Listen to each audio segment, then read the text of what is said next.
Hi, I'm Daniel Lucas, and welcome to Book 101 Review. Book 101 is all about the books that I've read for the last 40 years. And today I have my special guest. He is a wealth mentor, 8 times best-selling author, helping seven-figure business owners make more profit and build personal wealth. No other than Mr. Jackson Millan. Daniel, thanks for having me, mate. I'm looking forward to chatting today. Welcome, Mr. Jackson, at Book 101 Review. And can you please introduce more about yourself that I miss? Yes, so I'm Jackson Millan. I'm also known as the Wealth Mentor, and I've been involved in the business and wealth strategy space for coming on 2 decades now. I got involved in this space because my parents were business owners and they were very good at what they did, but they didn't have much money to show for it. And I come to realize that being a great technician and being good at your craft does not guarantee your ability to create financial freedom. So I went on to design a system that we've helped our clients implement that's helped them build over $3 billion in combined wealth that we call the Wealth Mastery Machine. And it's allowed many of our clients to create financial freedom a whole lot faster. I'm very fortunate that I've been able to create financial freedom at 37, and I live in far north Queensland in Australia. And we have an animal sanctuary of 70 acres, and we've rescued over 100 animals. And this is our way of kind of finding freedom beyond our business. And I'm very passionate about educating other entrepreneurs to create freedom beyond their businesses and be able to live life on their own terms. So hopefully I can share some value here today.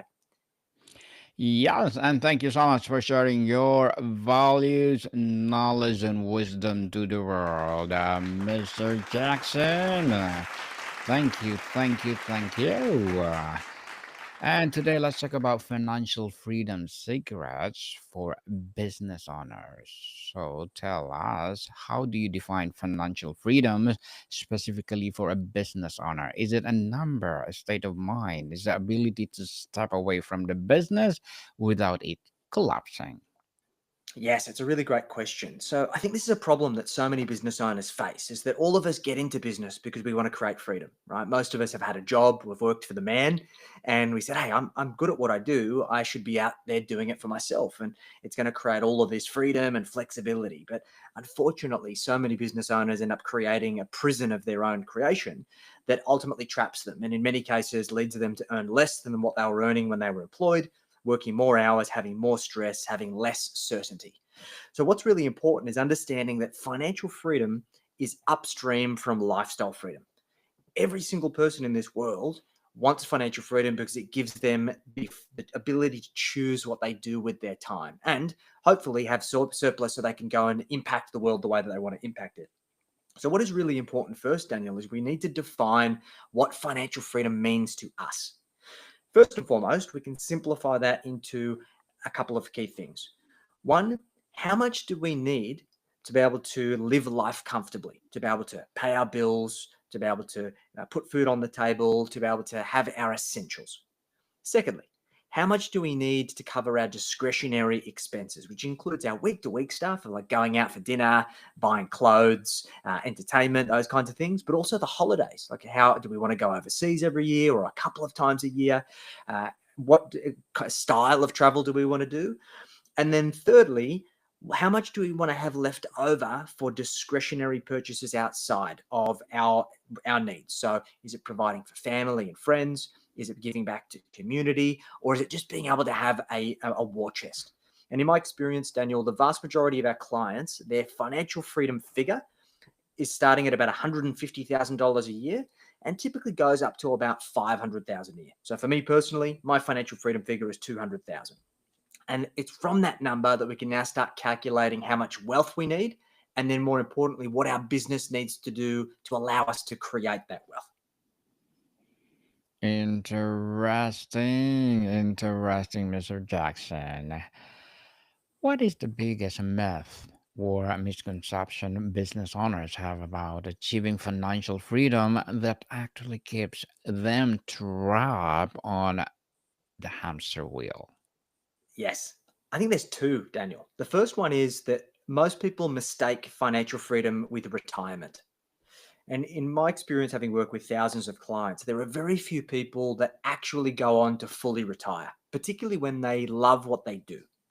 Sure, there are certain people who don't work in jobs that give them fulfillment or purpose, or they burn out, or they have situations that prevent them from working that are outside of their control. But for the vast majority of people, they don't want to just sit around watching daytime television, right? They want to have the financial resources that gives them the ability to choose what they do with their time. And shifting this mindset fundamentally shifts the way that we go about creating financial freedom. The second myth is that their business relies on them. And what they end up doing is they once again reinforce the prison of their own creation, that they have connected their identity to their business. And as a result, it means that they create a business that is reliant on them.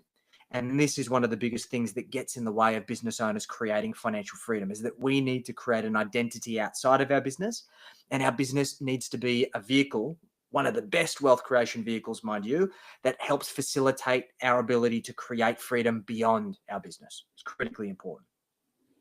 To create freedom indeed. And many owners build a job, not an asset. And what point does a business stop being the owner's primary job and start becoming their primary asset? What is the key Yes. indicator, Mr. Jackson? Yeah. There are basically four phases that we go through that I spoke about in my second book called The Secrets to Creating a Seven-Figure Lifestyle Business. And what's interesting, Daniel, is that I see businesses from very small all the way up to $100 million businesses where the owner still has a job. And the reason why they still have a job is they haven't gone through these first phases. So phase one is usually we need to go through the technician phase. And the technician phase is about proving our product market fit and ensuring that there is a scalable market demand for what we have created. And not every business has that. And that's okay, as long as you acknowledge it. But once we've proven that, and that usually means that we get up to about $1 million in revenue, our next transition is into the manager phase. And this is where people come unstuck. People think that a manager manages people, and that is wrong. If a manager manages people, they typically end up micromanaging those people because those people don't have a proven process in order to produce predictable results at scale. So, how we reframe this is a manager's job is to create a system, and it's the system that manages the people. And the manager is just observing how the people work within the system so then they can optimize and improve the system based on the quality of the technician outputs. And the key here is we want to create a system in that manager phase that is good enough to allow us to then employ other managers that can do exactly the same thing. And for most businesses, that is about $3 million a year in revenue. So from that point, we then go from manager into a leader. And a leader's job is to strategize and to problem solve at scale. So their job is really to build people. And basically, they're building their management team because at that level, we usually have a manager in marketing, a manager in sales, a manager in delivery, and a manager in growth and finance. And the leader's job is to elevate and build those people so they can continue to build their respective parts of the business. And that usually gets us to about $10 million a year in revenue. And then the last phase is to become the investor and the advisor. And at that point, we can then put in place a CEO or a COO or potentially both, and then focus on being the advisor, the fiduciary, the chairperson that the business can either be under management and continue to run, or they continue to grow and scale that business. And we've been able to prove this in our own business. Our business is now at $25 million a year. We've got over 53 staff. And we've also done this with hundreds of clients that we've helped them scale from seven figures to eight figures, even multi 8 figures and 9 figures using this process. Mr. Jackson, on the core secret and strategy. If financial freedom is built on systems, what is the very first non negotiable system a business owner must build to start freeing themselves from a daily operational dependency? Yes. So we've got to consider that within that 4 step shuffle that I just described, there are basically 3 levels that we're trying to get through. And first and foremost, we need to have surplus cash flow in the business, because the first phase, which is usually aligned to that technician phase, is that we are trading our time for money. Okay. And that the longer we stay in that phase, the harder it is to get out of it. And our job is to try and build a business that has enough profit margins that allows us to go into the second phase of being the manager and then the leader, where we end up trading money for time. The business produces enough surplus cash flow that allows us to be rewarded, but also allows us to reinvest in hiring people and building process. So we disconnect our effort from our income. And this is a fundamental skill that we need to learn, and where so many business owners get it wrong. And then that allows us at some point to get to a level where we can start trading money for money, where basically, because we're no longer involved in any of the day-to-day operations, we have complete leverage. So the key thing we need to understand is that the first system is a profit and cash flow maximization system, because if you don't have surplus cash flow in your business, you can never buy back your time. And we help our clients implement a system that's called the Profit Mastery Machine.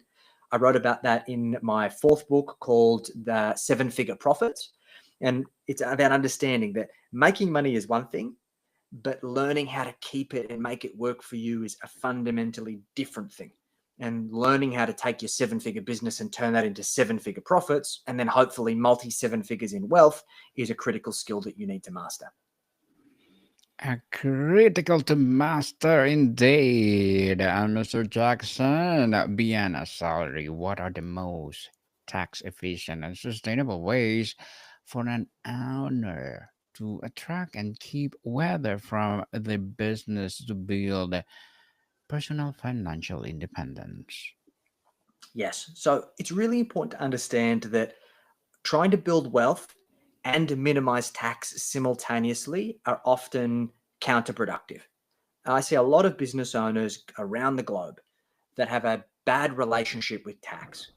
Let's face it, we can all agree that we don't necessarily like the way our government spends all of our tax money, and we begrudgingly pay our tax. So we try and work towards paying as little as we possibly can.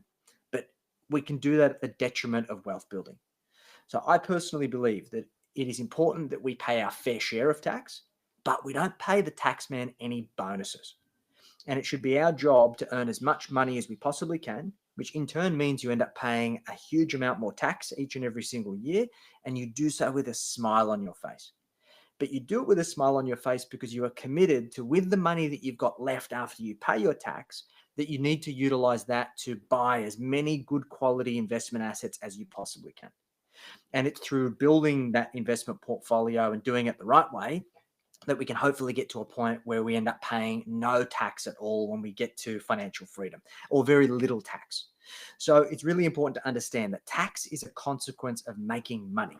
We just want to pay our fair share, not a dollar more. Well, I like that, Mr. Jackson. You talk about secrets. What's one of the common financial practice that seems normal but secretly sabotages an owner's path to freedom? Yeah, I see this happen a lot. As an entrepreneur, we are naturally curious, we are naturally ambitious, and we naturally tend to work towards finding sophisticated ways to create value in the world. Because let's face it, as an entrepreneur, you've seen an opportunity in the market, you've had the courage to go and try and pursue it, and as a result, you've created success, which is amazing. However, that's a double edged sword. And what I see is a lot of entrepreneurs try and diversify too early. They have a good business that's working really well. They go and set up another business. They have people presenting them with opportunities to invest in sexy and sophisticated things like trading options and CFDs, or getting involved in property development, or doing all of these kind of side hustle things. And what I ultimately see is that, sure, millionaires diversify, but the most successful people in the world focus their attention. So I believe that for most business owners, they should have one business, and even getting to seven figures, they should focus on one customer, one traffic source, one funnel of acquisition, one delivery system. Keep things simple. And then when it comes to building wealth, there are only three ways to predictably build wealth in this world. Way number one is building your business and creating intrinsic value so you can one day sell it. It's about understanding how your business is valued and what are the levers to improve that value so you can sell it. Because every business is going to end one day. It's just a matter of whether you sell it in your lifetime or whether you close it in your lifetime or you do so in your passing, right? It's going to happen eventually. It's better to plan for it. 2, invest in good quality real estate. Invest based on fundamental drivers that have influenced markets globally for the last 100 years. And invest in the share market. And this is not about throwing darts at a dartboard, stock picking and trading. I personally invest in index funds and exchange traded funds that give me diversification across the whole market. My wealth strategy is very, very simple. And I've been able to use it to build $15 million in net wealth at 36. So it's simple scales and complex confusers. Stop looking for sexy ways for you to skyrocket your path to financial freedom and just keep it boring. Mr. Jackson, the ultimate freedom is time.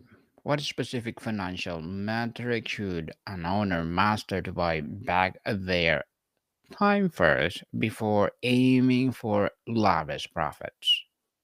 Yes. Yeah. So we implement a strategy for our clients called the Lifestyle Business Scale Plan, and it works off a formula called the F4. So we believe that all businesses should work towards producing $400,000 a year in profit or more, working 4 days a week and 44 weeks per year, and fast tracking their way to $4 million in net wealth. Now, we don't just have a love affair with the number 4. It's just that this is worked out across all of the clients that we've worked with. These are the typical benchmarks of how we have what we call a triple bottom line: profit, time, and freedom. So the 400 grand in profit, why that's important? Because with $400,000 a year in profit, you can live an amazing lifestyle and have significant surplus that allows you to build wealth. 4 days a week. If you can have 3 days off every single week and also take 2 weeks off every quarter, so a total of 8 weeks per annum, you can run the race of business for a really long time sustainably, potentially for the rest of your life. And $4 million in net wealth should produce you about $200,000 a year in passive income if invested effectively, allowing you to either have 600 grand in household income if you're still working, or to have $200,000 a year passive, and assuming that your home is paid off and your kids are flying the coop, that's a phenomenal lifestyle. So the importance here is profit first, buy back time, manufacture freedom. And it's important to focus on all three simultaneously and to understand the implications of optimizing for one over the other. Because I do see a lot of business owners who continue to chase more profit, more profit, more profit, but they do so working 60, 70, 80 hours a week, never being able to take a holiday. And the risk that they run is that they are playing a dangerous game with burnout. And burnout can affect all of us. Even if you think you're 10 foot tall and bulletproof, it's very, very important that you run a sustainable race in business because this is a long-term game. A long term, for sure. And Mr. Jackson, on the mindset and behavior. What is the most common emotional or psychological block that prevents owners from implementing these freedom focused strategies? Yeah. There is a behavioral finance principle called loss aversion bias. And it's really important that people understand this because as a human being, we are intrinsically wired to feel the emotion of loss twice as significant as the emotion of gain. And this goes back like thousands and thousands of years to when we used to live in caves. Because when you're a cave person and you had resources, whether you'd hunted an animal or you had food, protecting those resources was life or death. So we've evolved from this position of needing to guard those resources. So for that reason, we emotionally respond very significantly to losing our resources. Now, the interesting thing is that we see this in a world of business, is that business owners are often very good at getting themselves out of bad situations. However, the situations you learn to survive, your survival ultimately depends upon. We create these neural pathways that because we've got out of bad situations, we can subconsciously lead ourselves back into bad situations, which we obviously want to avoid because that's not conducive to long-term growth. So the key thing is we need to consciously acknowledge the shift that most of us are going to have a period of life in business where we are moving away from pain. We're in a bad situation, we move out of it. But we then need to go towards moving towards pleasure, because there's going to come a point in time where you've got comfort and you now need to transition into growth, freedom, and abundance. And what that requires you to do is that if you feel the emotion of loss twice as significant as the emotion of gain, you need to put at least twice as much effort into why you are pursuing gains and staying out of that loss territory. And it's through this shift that you can sustain long-term financial freedom and actually build generational wealth for your family. Generational wealth, indeed. And Mr. Jackson, as a wealth mentor, 8 times best-selling author, what are your short-term and long-term goals? So my big goal, firstly, and I'm very fortunate that I achieved it, was to create an animal sanctuary. Because look, I'm not motivated by money. I'm very fortunate that I've been able to create an abundance of resource in my business and personally, but that doesn't motivate me. My motivation is about being able to give back to causes that I care about, which is animal welfare and being able to rescue animals. So we've rescued over 100 animals. We've got a 70-acre animal sanctuary, and that feeds my soul. So I'm very fortunate I ticked that off. My next big goal is working towards seeing the bounds of my abilities. So I'm actually training for a 270-kilometer ultramarathon called Marathon des Sables, and it happens through the Sahara Desert in about 50-degree Celsius temperatures, whilst I'm carrying all of my supplies for 7 days to survive in the desert. So I'm training for that in April next year. It scares me, but I'm very excited about what I can push myself to achieve, and I'm confident that I can get it done. And more broadly, my big long-term goal is to build my business Aureus into being the go-to partner for seven-figure business owners to create financial freedom for themselves and their families. So we're continuing to grow and scale the business with our goal in the next 3 years to build our business into $100 million business. So we've got a lot of work still to do, but once again, I'm confident that we're on the right track. Good luck to your goals, Mr. Jackson, and looking forward for more success. And what will be your piece of advice for those people out there who want to be like you? My best piece of advice is that a good idea in theory remains exactly that, just a good idea until you choose to put it into practice. And it's important that when you listen to great shows like this, that you take the principles, you take the concepts, and you look to put them into action, which can sometimes be challenging because everyone's running a different race. So my advice to you would be, if you're a business owner and you're looking to work out a faster path to creating financial freedom, of creating more profit, optimizing your tax, building more wealth, jump on wealthhealthcheck.com.au. That's wealthhealthcheck.com.au. Complete the financial performance scorecard. You'll get a customized report that'll show you exactly where you should be focusing your attention. And you'll also get access to all of my 8 best-selling books, along with my best resources that will help you take action and implement what we've spoken about today. So that's my gift to you. Yes, and thank you for giving that gift to us, Mr. Jackson. And can you please recommend a book or books that influence your journey? Yeah, my favorite book of all time is actually Meditations by Marcus Aurelius. I'm a big believer in Stoicism, and I believe that Stoic principles have guided me to living a balanced and well-rounded life and building a sustainable business. So I think everybody could extract some amazing value from Marcus Aurelius' meditation. So I highly advocate it. Yes, and thank you so much for that recommended book, Mr. Jackson. And can you share a story of a business owner who seems permanently stuck in the grind? What was the pivotal financial freedom secret they applied that changed everything? Yeah, I see this all of the time, Daniel. And we see a lot of businesses that think that getting to 7 figures is going to miraculously mean all of their problems are solved. And unfortunately, for so many of those businesses, they end up with more pressure and stress and less to show for it. We had a client who came to us about 12 months ago who ran an electrical contracting business. The business was doing about $5 million a year, but he actually did about a $16,000 loss. And he was at wit's end of like, why am I even bothering? I'm doing all of this work, all of this pressure, all this stress, and I have less money to show for it than what I started with 12 months ago. So we helped him implement all of our systems. We implemented the profit mastery machine.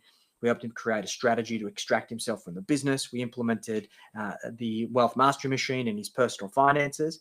And he went from a $16,000 loss to just shy of $1 million profit in less than 12 months. We're now on track to acquire another 3 to 4 investment properties over the next 12 months, and he should be able to create financial freedom in the next 5 to 6 years for his family. So I think it's really important to understand, just because you've achieved a certain level of scale, if it's not optimized and if it isn't systemized, then you're not going to be able to extract the value that you should from the asset that you've built. So this is about optimizing and improving the right things, and the results can come very, very quickly. Well, Mr. Jackson, tell us your costly lesson. What was your own most expensive financial mistake as a business owner, and how did that lesson directly shape one of the secrets you now teach? Yeah, interestingly, in my mid 20s, my first proper business was a men's fashion label called Siete Clothing Co. I started the business out of desperation, and I thought that it was going to be a way for me to create financial freedom because I was disgruntled with the work that I was doing at the time. And I wasn't passionate about the business. So I just thought that just because I'd come up with the idea, it was going to be successful. And unfortunately, that coupled with my father getting very sick, he had stomach cancer, he wasn't able to work. I inherited the family mortgage, all of the bills. So it was like kind of when it rains, it pours. And I found myself in multi six figures in bad debt. And I was on the verge of declaring bankruptcy. And I had a choice. Either I go bankrupt, I reset my kind of the slate, and I wait 7 years for my record to be cleared, and then I start again, or I commit to finding a way out. And it was that point in time where I had my back up against the wall that I backed myself. I doubled down on my wealth advisory and my wealth mentoring. And in 18 months of just focusing on something I was passionate about, I paid off all of my debt. I got back to square one, and then I was able to continue to springboard and accelerate my path to financial freedom. I created financial freedom at 33, and the key lesson that I learned was that your past does not dictate your future. It is the decisions that you choose to make and the conviction that you have to working out a way that will determine your future. And I think it proved to me that my belief in myself, of focusing 100% of my attention in the right place and just taking fierce and unwavering action, is what allowed me to produce the results that I have, and in turn create systems that we embed for our clients every day. Mr. Jackson, even if they don't plan to sell, why should every owner have a documented exit strategy from day one as a core component of their financial freedom plan? Yes. Look, you don't want to sell your business until one day you do. And what I see is that for the vast majority of small business owners, they have an emotional equity of what they think their business is worth that is significantly higher than the intrinsic value. So, in my experience, there is about 120 things that you need to get in place that will maximize the value of your business. And on average, it takes 1 to 3 years to successfully do all of those things. So if you don't have a detailed exit plan, then the likelihood is of those 120 things, most business owners are lucky to tick 20 or 30 of them off, which means that their business has very little value compared to what it could be, or potentially no value at all. Now, you may not want to sell your business, but having your business optimized for sale means that it's more profitable, means that it's less reliant on you, and you enjoy the work more, which then means that it's more valuable and means that you don't want to sell it. Because the fundamental principle is that the business that you hate, because this is where a lot of businesses go up for sale, the business owner gets jaded, they get to a wit's end and they want to sell it. An acquirer doesn't want to buy your problems.